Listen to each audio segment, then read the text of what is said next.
Hey loves, it's Claudia and welcome back to the vlog. Oh my goodness, how are you? I hope you've been well, loves. I have been doing amazingly well. This is the new house. Yes, I think you've seen it in another vlog where I was with the babies. No, you haven't seen it because I haven't put that vlog up yet, but I will put it up. But anyway, it is so wonderful to be filming in the new house. So yes, I will be filming, as a matter of fact, all over this house. In this vlog, I am so happy to come and tell you guys about another amazing book. These are two novellas. I read two novellas recently, and I read them and reread them after a lapse of time. So I like doing that because when I do that, I find out different other things about the work, and I fall in love with it over and over again. And this work is by a friend of mine, a writing friend, and her name is La Toya Hankins. She has two novellas here. One is entitled Heat Wave, Southport, and it has the water and the city skyline, the two women. It's an awesome book. Now, when you look at the cover, you think in terms of two women, two Caucasian women, and this isn't so, but that's okay. That's okay. This is all about marketing. So I will, when I interview La Toya, I will ask her about the cover and the publisher's decision. I don't know whose decision it was, but I'll ask La Toya about it. But it was published by JMS Books, LLC at Smashwords. So you can visit this establishment at www.jms-books with the s.com and see more novels, novellas that you might like. But I've got to ask her why there were two white women on the cover and not a black woman and a white woman, because the book was about interracial love. The novella was about interracial love. Nonetheless, I loved it. And so La Toya has Heat Wave, and there was a serious heat wave in this novella. I could have continued reading and reading and reading it. It was just that evocative and intoxicating that if La Toya had wanted to, she could have written a complete novel, and she would have had me from the opening of the story to the end. This is the first novella, and then the second novella that we're going to talk about, that I'm going to talk about, is her CHALLAH and CALLALOO. So let's get on back to Heat Wave, Southport. The novella captures the beautiful story of Zora and Sarah and how they met one warm 4th of July day to create fireworks. 4th of July fireworks right there in the little town of Southport. Now that La Toya is definitely a North Carolina, South Carolina, North Carolina, I believe, girl. And her settings are always oozing with the beauty of North Carolina settings. And I love that. It's like being teleported away, carried away, and dropped off in the Carolinas, and you are inundated with all of the imagery and the water and the seafood and the people and the dialects of the setting. It's so enchanting. But let's get back to Zora. Zora is the protagonist, And I love the fact that to writers, period, La Toya, one of them, the names are beautifully, oh gosh, palatable to where you are and what you enjoy. And Zora Neale Hurston has to be one of La Toya's favorite writers because she is mine. And yes, the main character's name is Zora. And what I really love about the character's name being Zora, other than it's a little short, sweet name, it's memorable, Zora, kind of like Zorro, and you remember El Zorro, you remember Zora. She's just beautiful. She is this second generation island girl. Her parents are from Jamaica, but she is here in this country, so she's walking that line between American raised and Jamaican heritage, and it's all beautifully stirred together in this novella to give us the gorgeous protagonist, Zora. And I was going to say what I love about the fact that her name is Zora is that Sarah, Mrs. Montgomery's granddaughter, Mrs. Montgomery is a librarian, a white librarian, who has had so much influence on Zora all of her life because she's known her reading all the way through school. She's helped her with scholarships, I believe, and with reading and just jobs and after school jobs. And Mrs. Montgomery has been like an auntie or a maternal figure, definitely, for Zora. And I love that Zora is Jamaican American and Mrs. Montgomery is white, and how the two races can help one another, the two people from different races, that we're not all at war. But I really love, get back to it, Claudia, get back to it, the fact that Sarah recognizes Zora's name, and that she was named for Zora Neale Hurston, the African-American writer, because Sarah herself had read Their Eyes Were Watching God when she was in school, and she remembered that. Plus, her grandmother is a librarian. I mean, my goodness. But I love also that Zora has always been a reader, and Sarah is the outdoors type. Let's go on an adventure. Let's create some magic outside. But these two come together, and they're explosive.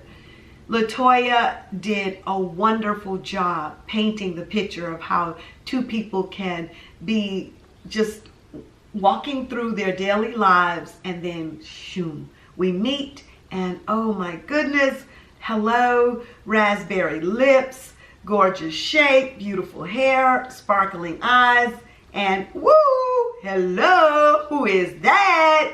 Ooh. Zora, the novella opens with Zora being invited home by her mother, a working class Jamaican mother. You are not going to tell her no when she calls you and says, can you come home and help with the 4th of July selling of your father's food on the food truck? Connor's food truck here. You don't say, no, Mom, I'm trying to find myself a girlfriend and have a good time over here where I am. You say, okay, Mother and Mommy, and you head on to Southport. And that's exactly what Zora did.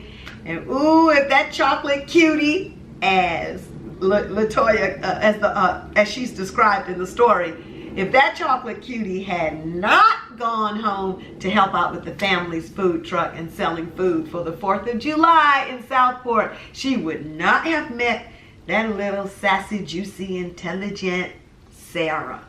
And what I also loved about it was they meet while Sarah is looking up into the food truck window, ordering her meal. And she remembers Zora from school, from like, not like high school, from beyond that. I think she remembered her from elementary when Zora's cousin used to bully Sarah and other kids, and she remembered her. She remembered that Zora had taken up for her, and I guess you never forget somebody who takes up for you when others are trying to bully you or fight you. They are always special to you. I love that, LaToya. I love that about the story. And the language the story is told in is inviting. It just beckons you to come on in the story, get lost in it, and you can hear these characters. You can feel the electricity between them. I love that Sarah may appear like she's, I don't know, demure. Maybe demure might not be a good word. She seemingly is, okay, really laid back. But Sarah steps up to the plate and comes and gets that woman. She comes and says, okay, let me see if we can spend some time together, because Zora is working, but Zora comes out of the truck and she goes to eat her food, and then they meet up again, and Zora decides, okay, I don't want to tell the whole story, the whole novella, because I do want you to go and get it and read it. It is truly worth it. But these two come out of their own particular parts of the 4th of July day, and they head somewhere else, and fireworks filled the afternoon skies. It was luscious. I loved it. Okay, so I'm going to read you a little bit right here. Oh, you are going back tonight? Sarah asked, looking crestfallen. I was hoping we could hang out some more. I really enjoy your company. You are so easy to talk to. Touching Sarah on the leg, Zora smiled into her eyes. Thank you. I feel the same about you. You know, it's so rare to truly click with someone. But unfortunately, I have to report to work tomorrow. And before I do that, I have to play delivery girl for my church's cookout. And oh, yes, Sarah goes with Zora into the afternoon to make those deliveries, and deliveries they both make. Now, I just hope that maybe LaToya is working on making it a longer piece or adding some more novellas with these two in it. But whatever she does is fine with me, because I enjoy that. Now, I will be interviewing, like I said, La Toya Hankins soon on Facebook. So you can go to my Facebook wall at Claudia Moss, where you will see me in some way, form, or fashion. And then you can hang with us in October. I think it's next week. I will look into that to make sure. But yeah, I think it's October 17th. That we'll have a live Facebook chat, and we'll talk about LaToya and her writing. So let's go to CHALLAH and CALLALOO. Now, I will admit I am a fan of interracial romance. Whether that be interracial gay romance, straight romance, whatever it is, LGBTQ or other, I love interracial romance as far as bringing people together and knowing that we can find love with one another despite the demarcations that some of the world makes that says we need to be separate.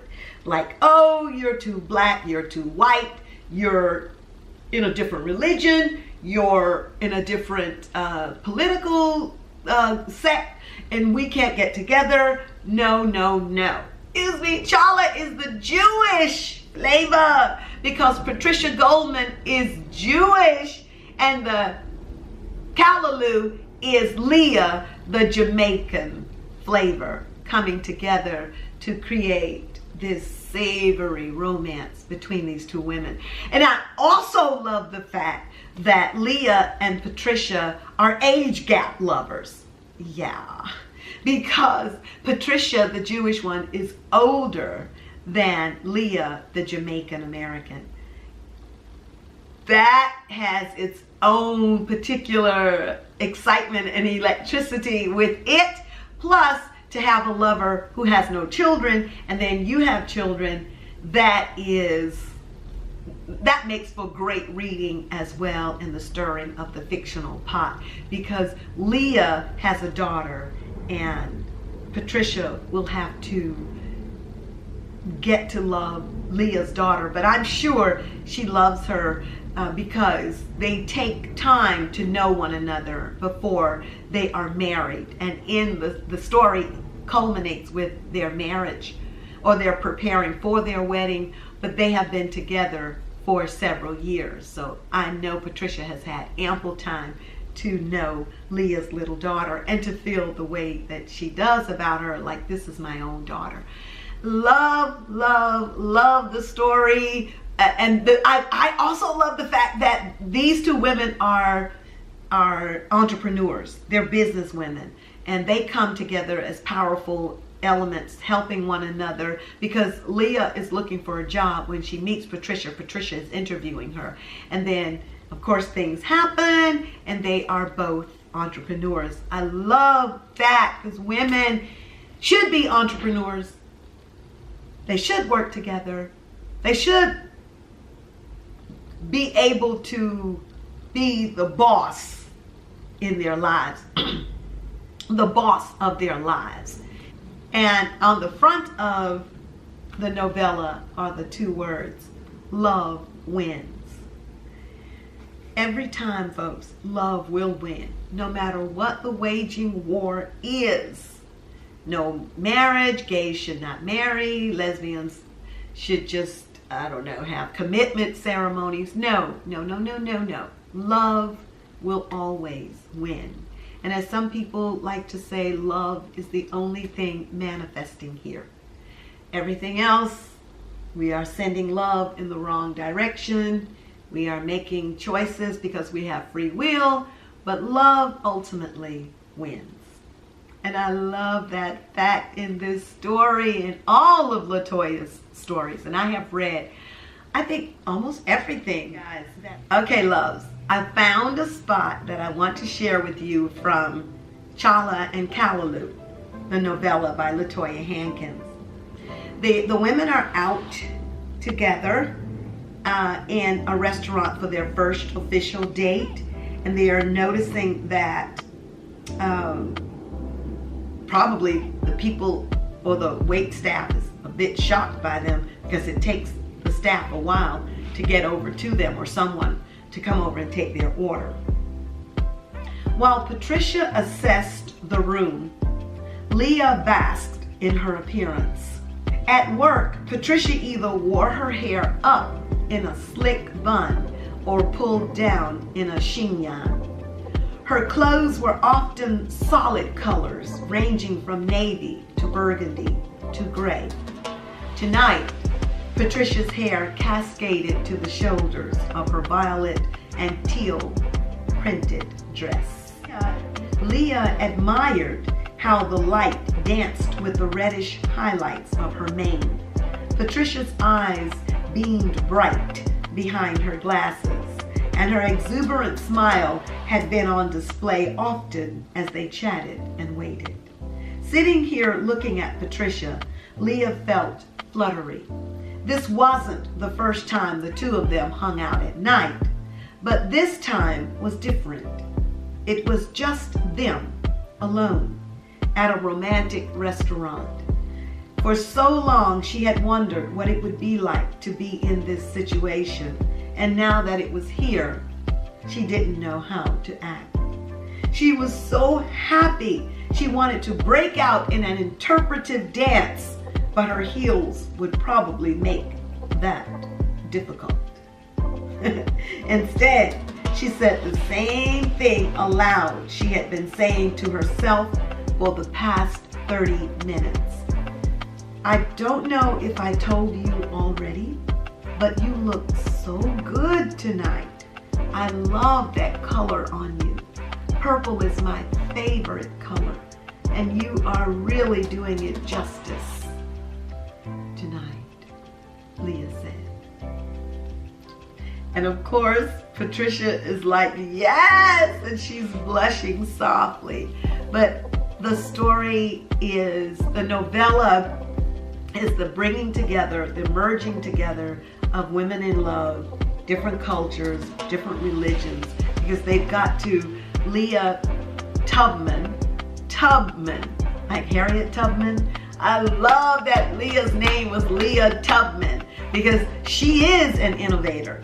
Anytime you stand up and choose to love yourself and whoever else that you choose to love that's not a part of the norm or the status quo, to love this particular person in your group or outside of your group, then you are a Harriet Tubman trailblazer. And Leah Tubman is just that when she chooses to love Patricia Goldman. I loved it. I absolutely loved both novellas. They were filling, they were appetizing, and you will love them too if you give them a try. And go on over, yes, to JMS and find out what's going on over there so that you can enjoy both of those novellas as well. That's my auntie, and I can't take that call or I will be caught chitting and chatting, and that would be it. Okay, guys. Oh my goodness, I am so loving reading again and returning to my writing until I am just feeling wholly and thoroughly blessed.